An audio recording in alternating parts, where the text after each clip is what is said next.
Clones, Super Soldier and a Long Day, Part 2. Clones. For any pro-isekai, these are either their key to ultimate power or the bane of their existence. Sometimes even I feel the need for some shadow jutsu. But imagine finding out that some pale fucker probably has several clones of you, yeah, not a nice picture. Essex normally operates off the grid, so it's hard to track him down, but any of his operations that are on the grid are fully legal. Like, for example, taking blood samples of the patients imprisoned in the Essex clinic. Did they ever take blood samples from you? Am I dealing with the cuckoos? I think there were 5 out of 1,000 or something like that. I was not fully conscious all of the time.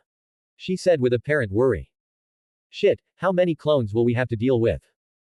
I'm sorry, head maid, there's a big chance that there are some clones of yours running around under Sebastian's care.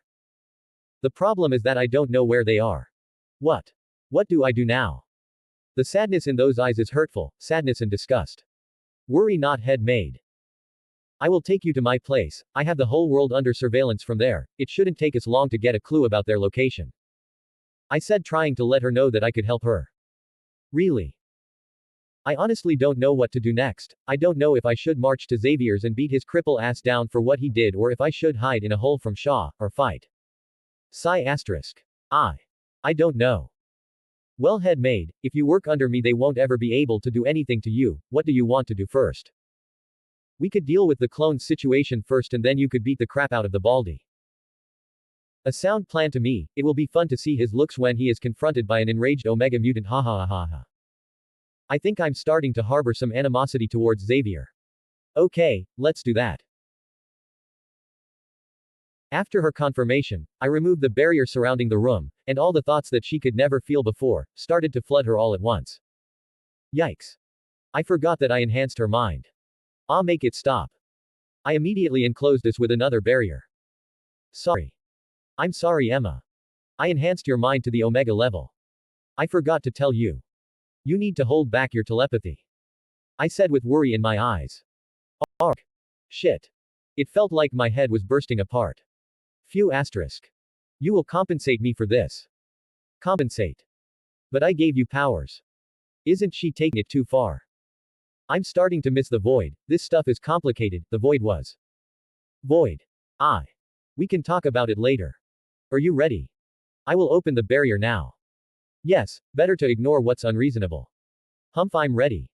I opened the barrier and warped us away to Halo.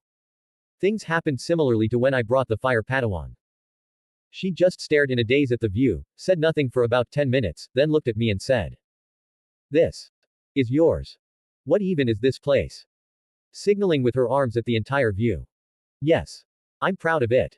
I created it on my own. It's called the Halo, or Halo, it's completely self-sufficient for the next 2 millennium or so, fully weaponized, cloaked, can travel at FTL, soon capable of warping, and the only things lacking are nature and people. Currently, there's only you, my apprentice, and me, not counting the inorganics. Are you some kind of alien, or god? No. I'm a shine dragon. I channel some of my energy to my horns to make them shine even brighter. That answers nothing. Well. I'm different than a god, something close to a cosmic entity. Cosmic entity. Pray tell, what's a cosmic entity? She looked like she was about to lose her patience. Think of cosmic entities as beings of power, normally ruling over a concept of existence, like death, time, space, rebirth. Concepts that make up existence. I rule no concepts, so I'm not a cosmic entity, but I'm strong enough to share some blows with them and then escape. So, like a cosmic entity but not. Yeah, I could probably escape from anybody except the Aniki, I could trade a few blows but that's it. Why would you even need me then? What am I supposed to do here? Initially I planned to manage the Halo only with the help of my AI, but in the future, I will bring some people here to take care of nature, and possibly some friends or people that I could shelter that won't cause any problems. So I need someone to take care of the people, to serve as a bridge between the future population and the AI managing this place. That would be your role, of course at the moment that's not needed, what I need is head maid. What do you think? You'll get my backup and I'm not short on resources, you'll get those as well. Hopefully I won't have to wipe her memory of this place. That's a lot to take in. Can I have some time to decide? I will work as your head maid for the moment and make a decision in the future. Good enough for me, I won't have to men in black you. No problem. Let's go to the living room. Spark is probably there waiting for us. I said while walking inside with Emma following. Spark. It is my AI, it is in charge of managing this place. It is a bright fellow. I made it, of course, it's bright. We arrived at the living room where Spark was waiting for us, showing a satellite view of a few bases belonging probably to the Hellfire Club. Hi Spark. Is my Padawan still napping? She woke up about 45 minutes ago, she was in the gaming room, she is on her way here now, Master Chief. Yeah, I bet she sensed me arriving. Yeah, I can feel her coming this way. Wait just a minute Emma, my apprentice is on her way. It didn't take long for Jean to arrive, she looked at me with happiness and at Emma with some curiosity but on guard. I guess she knows how not to follow strangers to their vans. Hi, Jean. How are you feeling? She definitely looks perky. Hi, Aragorn. I'm fine now, but. Who is this? I'm glad to hear that, this is Emma Frost, she is my head maid. It's her first day on the job so you can imagine how confused she must be. She looked at Emma with some camaraderie. Emma, this is Jean Grey, she is one of Xavier's students but for the foreseeable future you can think of her as my apprentice. She perked up at the mention of Xavier's name, but she regarded Jean as one of my own instead of one of his. Hello Jean, nice to meet you. Were you kidnapped from your home as well? Woman. What are you saying? Look at the disgust on my Padawan's face. All of the respect that I was building was thrown at the edge of the halo. I'm sorry about that, Ms. Frost. He is not bad, just misguided. What? Look at what you did. No, Jean. She is not telling the truth. Well. At least not the full truth. I offered her a job, which she accepted. Hey, chuckling, I saw Emma looking at me with mirth as if she just avenged her fallen brother in battle. Maybe it was not a good idea to have her as my head maid, I just remember that she tends to play with men's feelings. Sorry Ms. Grey, I was just messing with him, a little payback after the way we met. It's a pleasure to meet you. Is this revenge for the leaking incident? Oh. Our first meeting was not the best either. I understand, we destroyed his bike as payback after all. Gasped the outrage. That was a tragedy of an unsuspecting victim. Not a matter of payback. I feel like maybe you should have not met. I really should visit Nuna to heal my bleeding pride. Master Chief, I have the location of the butler. Thank you Spark, you're my only ally. Nice. Where is he? I will go get my butler to be on my side, like Alfred. He is in an old URSS military base, currently owned by Hydra. He is currently inactive, last registered mission was 6 years ago. Elimination of Howard and Maria Stark. After that a few training assignments, probably his work as a trainer for the Red Room. Aragorn, is Hydra still a thing? Asked Jean with uncertainty. Yes Fire Padawan, they are definitely a thing, actually Hydra is probably stronger now than during the time of World War II. Those guys are responsible in grand part for the shape of our society. She looked at me with worry and fear. I bet that all that propaganda about how terrifying they were must be playing in the back of her mind. You don't have to worry about them, although they are annoyingly stubborn and hard to kill. Once you have your powers fully mastered, you can kill them all on your own if you want. After all, once she has mastered her powers, she should be able to telepathically scry the planet without being detected, different from my crude telepathy, at least compared to the Phoenixes.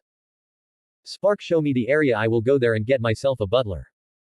Also, prepare the med bay. This should be an easy warp, grab, warp, and heal. Jean, can you give Emma a tour around the house, please? Spark, give Emma staff rights. I should be back within the hour. This is a masterful move to avoid harassment from the Psychic Power Girl tag team. Acknowledged Master Chief. Sure.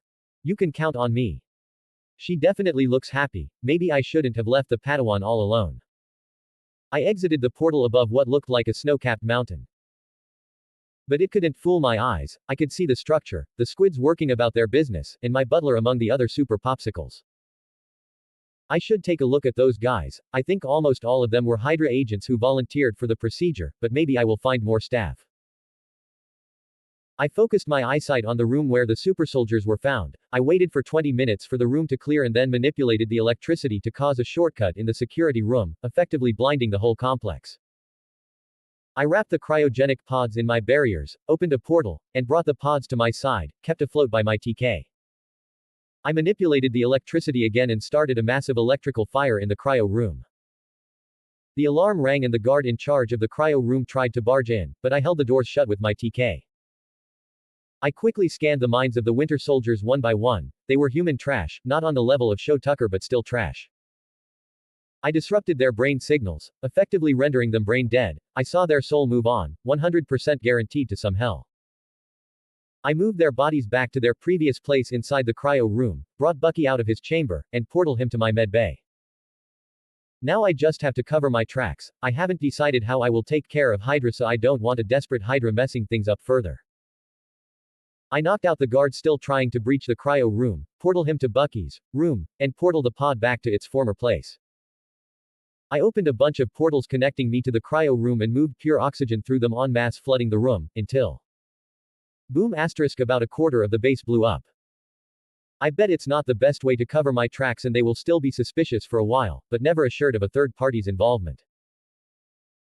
After all, this was a terrible tragedy caused by old and outdated circuitry, combined with the dangerous weapons and chemicals kept in the base, and that's how you lose your super soldiers. You need to follow security regulations.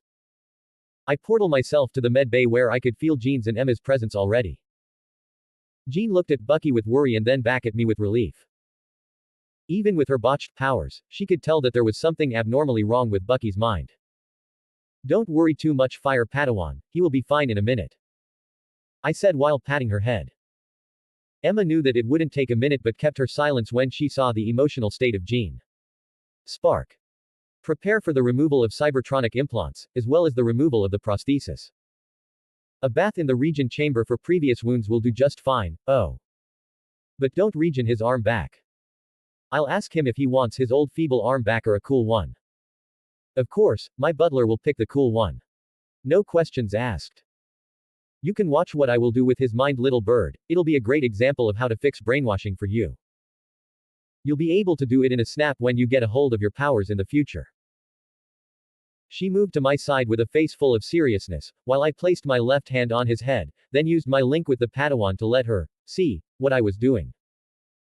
Emma, I can't link us because you will be lost in my mind again, but if you use your telepathy on him you should be able to see some of what I will be doing. Of course, I use a combination of my dragon eyes and telepathy to find what's what and what goes where.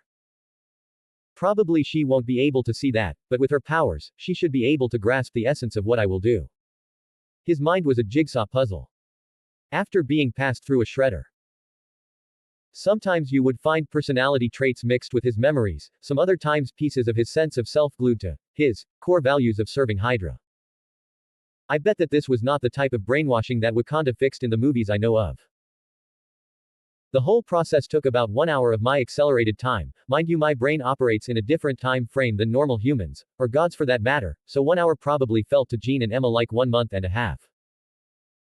But they endured, they paid attention to every single action I took in Bucky's mind, they studied all fixes I did, and asked questions when either of them didn't understand what I was fixing. Emma should be able to replicate something like this soon in the future. Jean will need some practice first, but once she is free from Xavier's seals it will become easier. After gluing back the last piece of Bucky together, I placed a temporal seal on his memories during his times on missions. This way he will know that he was under the care of Hydra, but won't have the memories of the missions themselves. This should help him deal on his own time with the scars left. I pulled us all out of Bucky's mind and I could see both of them trembling in anger, disgust, and tiredness. Given that they just spent over a month focusing their all on a single task. They could barely stand up due to the mental fatigue. I lifted both of them with my TK and brought them to their rooms. On the way, Jean asked, "Will he be okay? His mind looked really scarred." She said with sorrow. "Yes, Jean, he will have some difficulties for the first week, but the scars will fade, not completely, but he will be able to work as a normal human being eventually.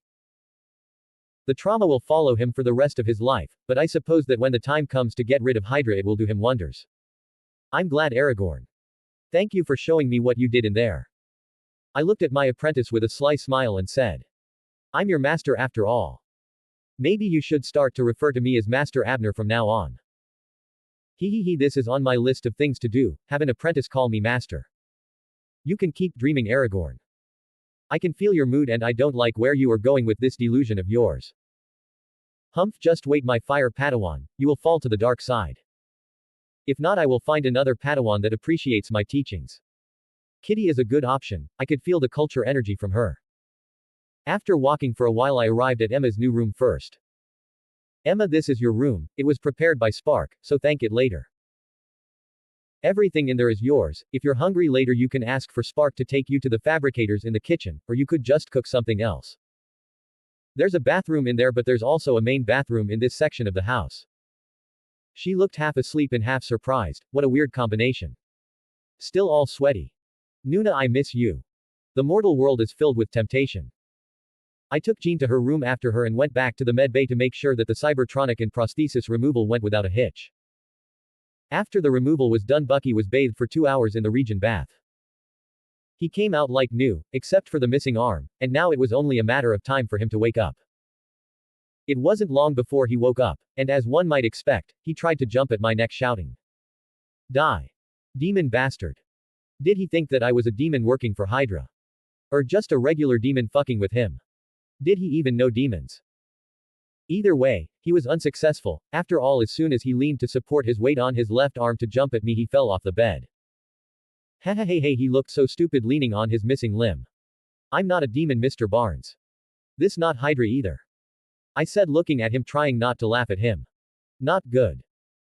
He is technically a disabled veteran, but then again I'm also technically a veteran, even though I look like a 20-year-old. After standing up and checking his surroundings, the super high-spec med bay, he looked at me utterly confused and said, "Who or what are you?" I guess that if you have memories of moving around with Hydra for years, your first question won't be to question your surroundings, but your new captor. I'm Aragorn Abner, I'm a dragon. I said, pointing at my eyes, clearly draconic eyes. Dragons are real. Ho ho, first person who doesn't ignore me. Nice one, future butler. After all, I bet even still my headmaid and Padawan think that I might be some human-shaped monster. Yes, very real. But I'm the only one of my kind that I know of. There are some eastern dragons somewhere in a pocket dimension in China, but those and I are different types of dragons. The closest one of my kind would be the Anti-All, a draconic cosmic entity formed from living darkness that embodied destruction, darkness, chaos, and non-existence. Though the Anti-All was defeated a few iterations ago, so I'm probably the only active dragon within my scale of power. I don't represent any concepts, but if I did I would probably represent soul, void, and creation. I looked at him with my gold-colored eyes. Indeed, my butler should get to know his young master. So far he hasn't let me down. Why is this kid dragon looking at me like that? What the heck am I getting into? Bucky. Nice to meet you. I'm Sergeant James Buchanan Barnes. Nice to meet you, Mr. Barnes. Ho ho ho. A nice, calm and composed answer. Earlier today I stole you from Hydra. I also removed the brainwashing, cybertronic implants in your spine and brain, and your prosthesis. You were in the region bath for 2 hours, so all old wounds should have been fixed. I stalled the regeneration of your missing limb to get your opinion on that. Do you want to regen your arm back? Or do you want a state-of-the-art, all-included, full extras, technogenic, military-armed, Spark-certified new prosthesis? I know you won't disappoint me. My butler. There's so much that I want to say before worrying about my arm. Why did he save me? Did he even save me? Or am I changing captors? But all of that will have to wait for later. The intensity of that look that he is giving me is something else. If the color of his eyes is any indicator to go by, I think the only option here is the robot arm. Do I even have a choice? Everybody knows that red is bad.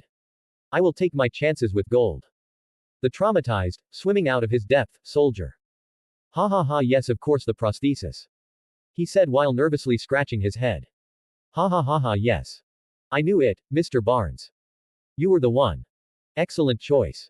Eyes shining like the sun. Spark. Bring the MK7OP. This baby was completed during the day, all the tech was done during my time on the Void, but I needed to graft the organic components. It will look and feel like his other arm, except it will be so much better. It will fully integrate with his body, comes with a plasma armor piercing cannon, rapid-fire energy blast, lightsaber, its own deposit of nanobots for self-repair and hacking, connected to Spark but running independently. It has a miniature version of the orb, so it's been programmed with barriers like the ones in the Halo, and once I'm done with the new update for Spark it will be capable of opening portals. Technopathy and Magneto proved. A minute later Spark came to the room before one of my robots followed, Escanor, who was carrying a glass container with something like an ever-shifting wriggling ball of metal organic tentacles inside. You could even find the mini orb shining in the middle of the mass. "What the heck is that?" said an even more traumatized soldier. "Your new arm, it will fuse with you and adopt the shape, form, texture, and configuration required for your body. It will also upload the instruction manual to your mind, and connect with Spark for the last software update," I said, looking at him proudly of my creation. "What the fuck? What the fuck? What the fuck? What's with the tentacles? No no no no no no no.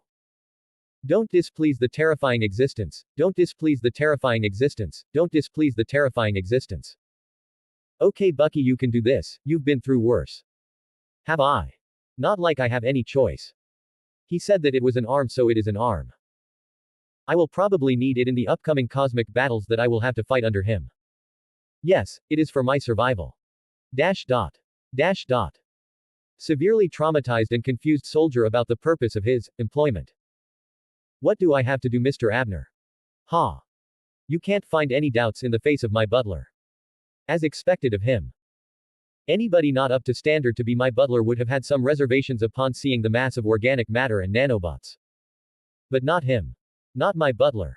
It's very simple. We will connect the container to your residual limb, the prosthesis will merge with you, you will feel a few pricks where the limb will connect, a little discomfort, and then it will use your DNA to shape itself. After that, you will get a spike of pain for about 1 to 2 seconds when the construct links with your nervous system. Finally, you will get a light migraine, which is the result of the upload of the prosthesis abilities to your mind. The upload and software upgrade along with the fusion should take no longer than 15 minutes and you will be done. Alright, I'm ready, he said while looking like he was ready to disembark in Normandy during D-Day. Escanor moved the container on my command to his left and removed the lid. The metal organic mass extended its tentacles and grabbed hold of Bucky. Escanor removed the container and got out of the room. Spark was left with us to complete the software upgrade. And just like described, it fused with him. He held his own when the spike of pain hit him and then it was done. A brand new normal-looking fully functional military armed arm was left in place of the massive tentacles. "How are you feeling?" I asked while grabbing his forearm to make sure that he had sensation back on the limb. Except for the migraine and the slightly metallic taste in my mouth. It's great to be able to feel again with my hand. He opened and closed his hand while fascinated with his new limb. "Mr. Abner, you were not kidding when you said that this was military armed. It looks like the upload is done," given the lost look on his eyes. "Yes. It's a project that I'm proud of. Now you just need to touch Spark for the update. Next time, unless it's a really heavy update, you can do it wirelessly, but this first one it's contact base," I said while pointing to my floating Spark. Yes. Hello Spark. I included some information about Spark on the upload. Spark floated down to his palm. His palm opened up, technomorphed, and created a circular cradle with its built-in nanobots. Spark laid on the cradle for a few minutes while pulsing with light. Update completed successfully. Thank you, Spark. I thanked Spark before he flew away to continue with his work on the Skynet and Brother Eye. After a minute of playing with his new limb, Bucky looked at me and said, "Mr. Abner. Why did you save me?" Dash dot. Oh. I forgot to explain to him about the job offer. Right. Sorry about Mr. Barnes. I need a butler. I looked at him with determination. What? What would I need this fully weaponized arm for if not for war? The confused soldier. I don't know anything about being a butler. Why would you pick me for that? I took a second to answer his query, but this second allowed me to formulate a better hiring pitch than the one I used with Emma. After all, I'm a dragon that learns. The thing is that I need a highly capable butler, one that will help me complete the combat training of the remaining staff. One with varied skills and an adaptable profile, one that I would be 100% sure was not a spy, indebted to me and my people, one that would lose more by gaining freedom than by staying by my side. He was left looking at me while searching for any falsehood. Your rescue also helped with some of my goals of weakening Hydra just enough to cause some damage but not enough to send them on a path of mutual destruction. As an added benefit, you are somewhat related to my future staff. About once every 3 years or so, you were sent to the Red Room to train their child spies. I plan to free the girls and destroy the Red Room for good. The ones that have nowhere to go will work as my staff, and since their training will be unfinished, I wanted you to train them.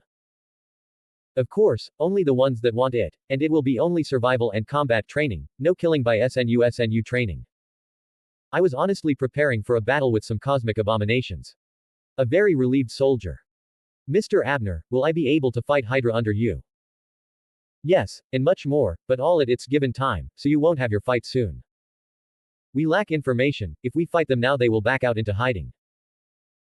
I will need to take down about 100% of the upper management members and 70% of the lower operational members to ensure that no other heads grow back. I'm in, Mr. Abner. Butler get. All right, Mr. Barnes. But now you will need to rest for at least 1 week. The procedure to remove your brainwashing left some scars in your psyche that will need about a week of full rest and healing. You will start to get the memories of your missions after that week, slowly while you dream. This was to prevent different types of psychological complications. I did leave you the memories of your time before and after missions. Did you realize? Yes, Mr. Abner, thank you very much. He said, trying to hide the pain after the realization of the atrocities that he did while brainwashed. You're welcome. You are one of us from now on, so don't worry too much. You can use your connection with Spark through your arm to learn about our era and society, but only 1 hour a day. Any more than that and you will risk psych overheating. Once you're up to date, whenever you have the time, I recommend you to study about any profession of your liking. This should help him with the trauma. Now come, I will give you a tour around the house before introducing you to the head maid and my apprentice. I gave him the same tour as Jean. I showed him the room Spark had selected and modified for him as well. Then I moved to the gaming room where we found Jean and Emma playing my own version of Just Dance. Oh. That's one of the latest hits, Leanne Rimes, How Do I Live? Nice. Spark has already downloaded new content from the web. We can wait for them to finish this round. I said, looking at Bucky, who looks stupefied, though I don't know if it's about the scene or the technology. Damn. How can you make sexy moves to a slow romantic song like that? What is the head maid teaching my fire Padawan? Sir, is this normal now? That's a cultural shock for you. Ha ha ha ha. I think. I came to the planet not so long ago, but yes, it's sort of normal. I was still doing my reconnaissance when one of the cosmic entities that I work for roped me with a certain task, so I might not be the most reliable source of information.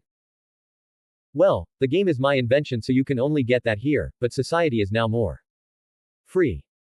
After all, this society is different from the one I lived through. There are some similarities, but it's like I traveled through time to the era of my grandparents while keeping the technology of my parents. After a few minutes, the song ended with Emma obliterating Jean, but I guess Emma did work for some time as a stripper, so it's not exactly a fair comparison. Hi Emma, Padawan. As you know, this is SGT. James Buchanan Barnes, my new butler. Mr. Barnes, this is Emma Grace Frost, my new head maid and your coworker, and this is my apprentice Jean Elaine Gray. They both looked at Bucky with some pain in their eyes after a moment of realization. They know about me? Asked Bucky. They both are similar to me, telepaths. While I was fixing the mess that Hydra left on your mind, they both were helping me. More like learning from me. So they inevitably saw some of what you went through. He looks slightly afraid after remembering the missions, reports that I left in his memory. He is probably afraid of what the girls will think of him. But he will eventually learn that these girls are not ones to judge. Hello Mr. Barnes, I'm Jean Grey. Aragorn is helping me with my powers. Said the ever-friendly Padawan. Nice to meet you, I'm Emma Frost, the same as you. I'm also one of Aragorn's kidnapping victims. This brought out a chuckle from Bucky. Chuckle asterisk. Nice to meet you, ma'am. He was supposed to take my side. Ha ha ha, so funny. But I will leave you guys be, I'm a busy dragon after all. I need to plan the acquisition of your future underlings. No rest for the wicked. But with Bucky's condition, I think is best to wait for him to acclimate. So I might not be able to get my staff today. Maybe I should ask Emma for her opinion. Emma, on that matter. Bucky will take some time to get up to date. So if I get the girls now, you will probably have to take care of them on your own. Do you prefer to wait until both of you are available? Yes, I can do the psychic screening on my own, but if I have to take care of the other needs they will have, I prefer to do so with help. Okay, no problem. We can wait. Since that's the case, during this week you can use the learning room with Spark's help. You can use it for about 6 hours a day since you're a psychic, but you should follow Spark's instructions in there, for your safety.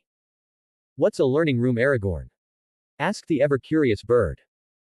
Basically, you're plugged into a cyber-psionic space where you can learn at an accelerated pace. For example, with a normal human mind you should be able to become a medical doctor in about a year, with Emma's in about 2 months. Mine in about an instance. However, learning knowledge is different from acquiring practice. Can I use it too? Of course you'll ask that. No. Not now at least. We need to remove your seals before that, so hopefully by next week, you should be able to use it, but not now. At first she looked dispirited, but her eyes shone with motivation when she heard the last part. Why, Padawan? Is there anything that you want to learn about? I honestly don't remember much about the personal information of people in the comics. I wanted to be a doctor before my powers awakened, after that, I wanted to be a geneticist. Yeah, if I were a mutant who couldn't control his powers I would also like to be a geneticist. Well, the medic and genetic knowledge that I have is above the current level on Earth, so once you become the best at said fields you should be careful about how you use your knowledge. If shit hits the fan I will help her, but it's best to prevent that. You won't stop me from learning about it. She was surprised by my remark with her eyes wider than usual. No fire, Padawan. I'm just concerned that someone will try to kidnap you for your knowledge, but after our training is done, chances are that they would be lit on with cosmic fire before they are able to touch you. Yes, chances are she will claim vengeance for all my teasing once she is able to put up a fight against me. At least she is an avatar and not the Phoenix itself. So don't worry, Padawan, if you even want to learn how to build a nuclear bomb you can. Learn and study whatever you want, but you will not be allowed on the street without an escort until you can handle yourself out there. Yeah, nobody will be able to touch my people again. I will reset this world if needed, but no more unneeded sacrifices. She stayed there looking at my red eyes with both anxiety and solace. Okay, Aragorn. She said. Jean, when is your curfew due? I did so much today that I forgot that I needed to return the Padawan. I need to be back by 9 p.m. Aragorn. Alright, so we have a few hours more. Okay, you can just chill for the rest of the day. Let me know when you are ready to go back home. I will be in my lab working on the portal tech for Spark and Mr. Barnes's arm. I left the three of them to their own devices.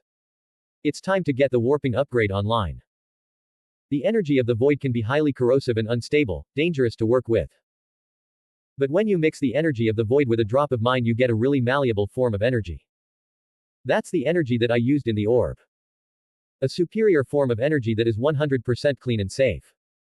Well, don't get me wrong, mixing that with the Infinity Stones is still a recipe for disaster. That's something that I will have to fix in the future. I can't have a universe-ending disaster instant formula laying around out in the open. I have two possible solutions. One, I build a separate dimension with the space and time stones where I will store the stones. The advantages are that I can do it now, since I can see the Tesseract in Shield's possession and the Time Stone is in Yao's, and that it is a no-brainer, just some energy manipulation and done. 2. I use the soul, mind, and reality stones, techno-organic tech, and some of my DNA, to build some highly adaptable bodies for each stone, capable of withstanding the energy of the stones and growing up. The bodies need to be able to grow up along with the universe and to adapt to their respective energy, hence the need for my DNA, and possibly something else, or else you'll end up with a useless android that basically exists to get clapped around and trigger the unstable Red Witch with his inability to perform. Honestly, this is the most foolproof choice. Even though the new beings will be, mentally, babies, they can be kept in the halo without the stones being affected by my energy, safely protected by their bodies, until they grow up, ergo under my protection, then they can go about their business and each stone will have itself as a bodyguard. Aside from me and a few other beings, who have no use for the stones, no one will pose a threat to them. The only thing is that I will have to wait for Loki to bring me the Mind Stone, so I can't touch the Tesseract yet. But that's okay, I can get the Power Stone now, and leave a clone of it for Ronan the Accuser and Thanos if I don't want to intervene that much with the development of the Guardians of the Galaxy. Normally the soul stone is available only after a sacrifice, but I can get 2 samples of human trash, use my telepathy on both of them into loving the other, and then have them do the sacrifice. After that I kill the remaining one and I'm done. Free stone. I will probably have to strand them for a few months together on a deserted island so that they genuinely love each other, from the soul.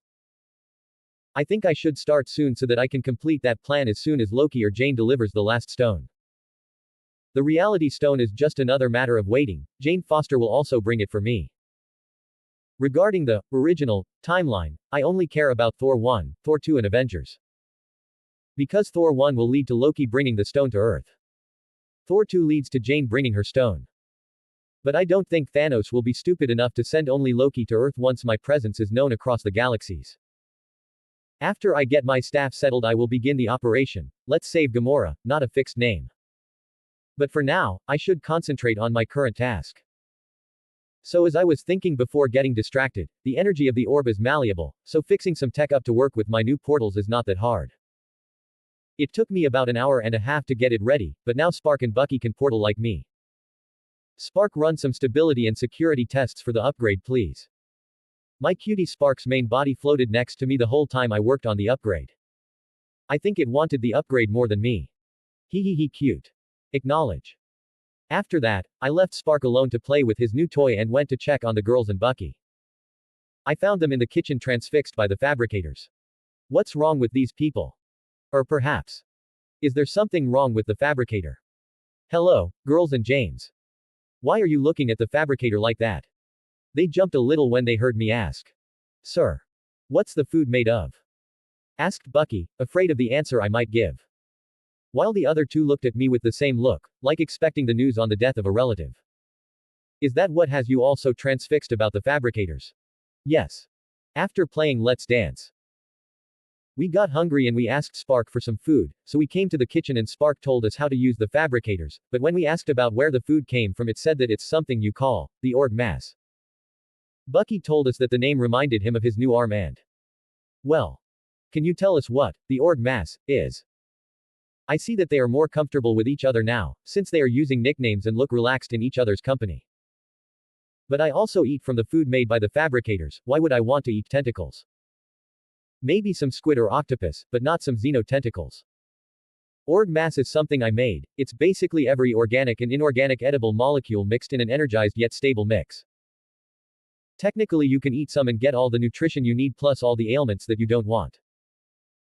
It's a mix of all, so it tastes inedible. The fabricators can manipulate said molecules and rearrange them in an edible way. Normally a piece of meat from the fabricators is better than the same naturally grown cut. So no tentacles. Let's eat together before I have to take Jean home. Really? These guys probably think that I eat some Cthulhu for breakfast. After that, we ate together a very hearty and earthly meal.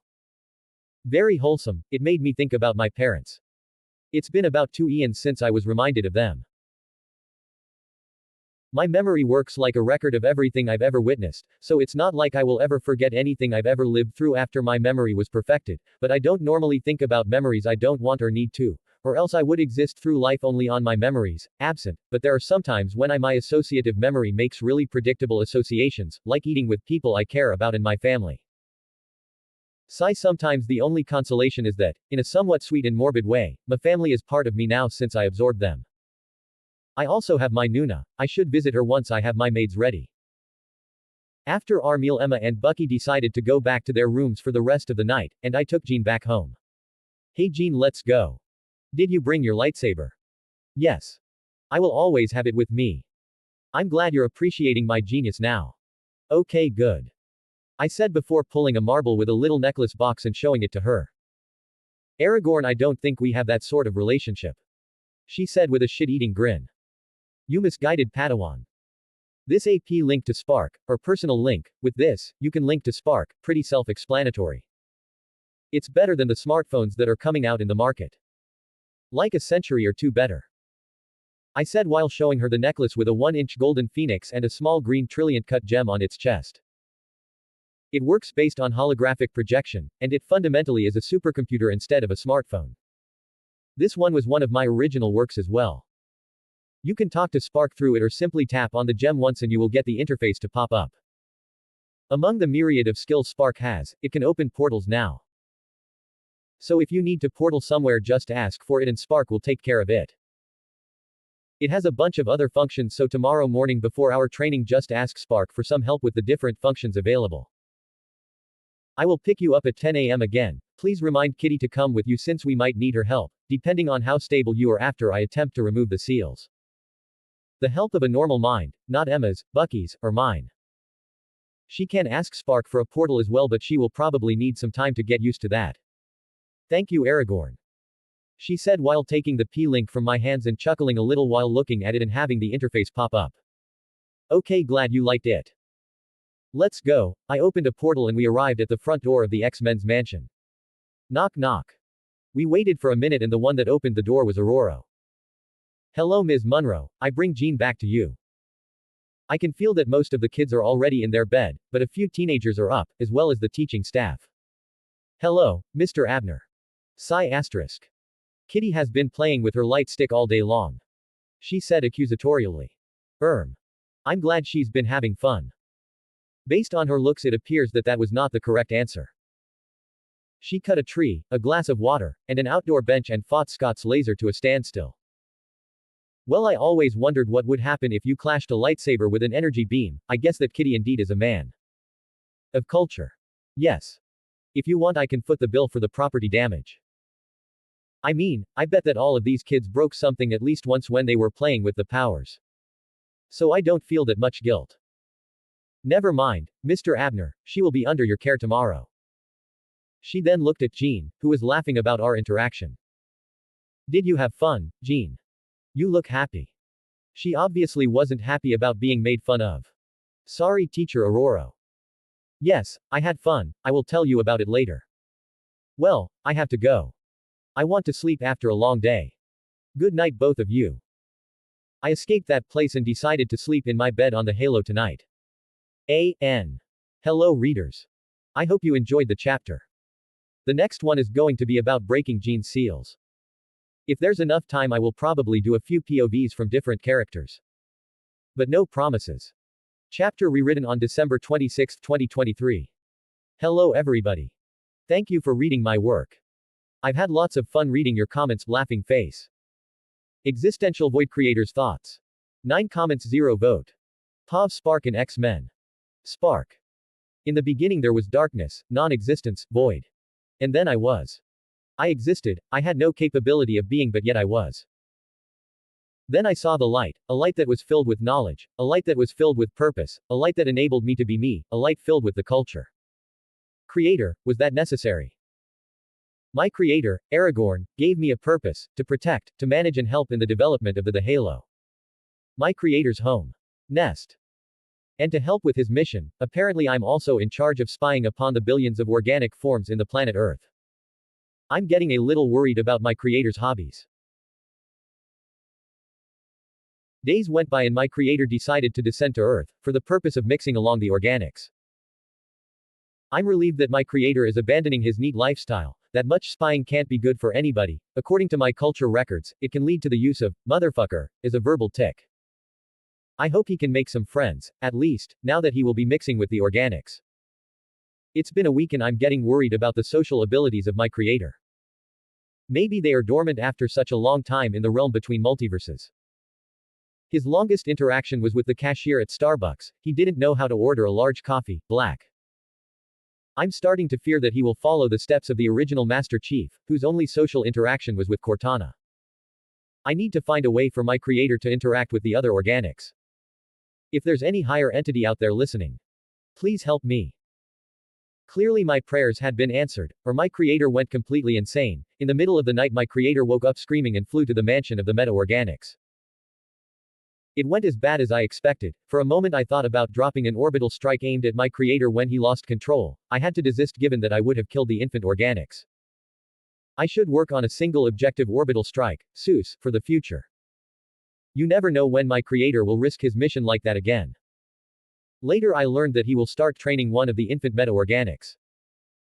I'm elated, my creator will finally have friends. I must prepare a new room in the Halo just in case. But the good news kept on coming, my creator will finally hire some staff. At this point I don't care if he is kidnapping the staff, at least he is not building them. I better prepare some rooms for the future headmaid and butler. To you Phoenix, that answered my prayers, I thank you for your assistance, I will make sure to take great care of your young avatar. X-Men, Professor 8. After sending the young mutants to their beds after the visit of their new neighbor, Xavier and the teachers assembled. What do you think about him, Logan? Xavier asked. After all, Logan's instincts are rarely misled. He is dangerous, Charles. But it's complicated. There was only an instance of hostility during our clash. During that instance my instincts conveyed to me that there was no hope, it was like a scream telling me to make no moves. But aside from that instance my instincts were telling me that everything was okay, that there was no danger, like if I was standing next to a cliff, there was no danger, as long as I don't jump to my death. His heartbeat is different so I can't tell if he was lying when he spoke, he doesn't smell either. Did anyone notice anything else? Xavier.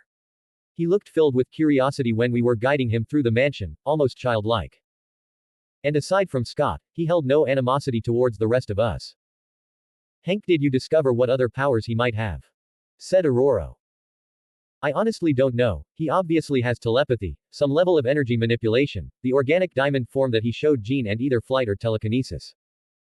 There's also that thing he did when he got angry, I don't know what to call it. His eyes apparently change color according to his mood, but there could be more about them. I also don't know where his physical mutations come from, he looked young, about 18 to 25 years old, but he behaved older, so he could have some power that keeps him young. Professor, what did you see in his mind? Hank. He is without a doubt the strongest telepath I know of. His mind was so different, so vast that he didn't bother to set mental defenses. He thinks, feels, operates at a different language and pace than any other mind out there. I honestly couldn't understand much about it. This brought surprise to everyone on the room, as far as they knew the professor was the strongest telepath. Is it safe to entrust Jean's training to him? Asked Colossus. The link they have is a bidirectional connection between each other. If he had any ill will towards Jean she would have felt it. Normally with a link like this Jean should be able to read his mind, but he is so much different that Jean will possibly need more training to accomplish that. But it is safe to say that he harbors no ill feelings towards Jean. The professor could confidently say so, since he was trying to understand the link before Aragorn arrived at their doorstep. Professor, do you know anything about the sentient force that he mentioned? Can we believe him? Alex. Sigh asterisk. Yes, I just didn't know what it was. When Hank and I found Jean her powers were out of control, so I used my powers to calm her down, for her own and the others' safety. When I did so I felt an energy so colossal that it almost felt alive. At that time Jean wasn't able to control her powers so I placed a seal on the energy to prevent Jean from accessing this power until she was ready. Answered Xavier with apparent regret on his face. Everything is so complicated. Said Aurora with exhaustion. Charles I will follow my gut. He is not an enemy until we make one out of him. If Red trusts him so will I. Let's just keep Scott away from him. Logan. Kitty. I'm the owner of a lightsaber. I'm happy. No. Happy is too small of a word to describe my feelings. Kya. A lightsaber. A fully functional purple lightsaber. I have to try this out. VRRMMM asterisk asterisk VRRMMM. VRRMMM asterisk asterisk VRRMMM. VRRMMM asterisk asterisk VRRMMM. Kitty. Please stop playing with the light stick inside the mansion. Said Teacher Aurora. How can she call it a light stick? How dare she? Teacher Aurora, it's called a lightsa. VRRMMM crash splash. I couldn't finish because I cut through the glass of water that was resting on the table. You will clean that. If you want to play with your light stick, do it outside. I better do as she says, her eyes allow for no objections. Once outside I didn't know what to try to cut. Correction, I wanted to cut everything, I just couldn't decide. I cut a stone by the lake like butter. I cut the soil. I cut the water in the lake. But then I met Kurt and he told that we should try it on more interesting things. I caved into the dark influence of Kurt and I cut a tree by the lake. Hey. We decided to leave the crime scene and sit on the bench on the other side of the lake. Hey. I looked at the bench and then at Kurt, who then said everything I needed to hear. Hey. Kurt. VRRMMM slash. I cut it so fast that the bench kept standing. Nice.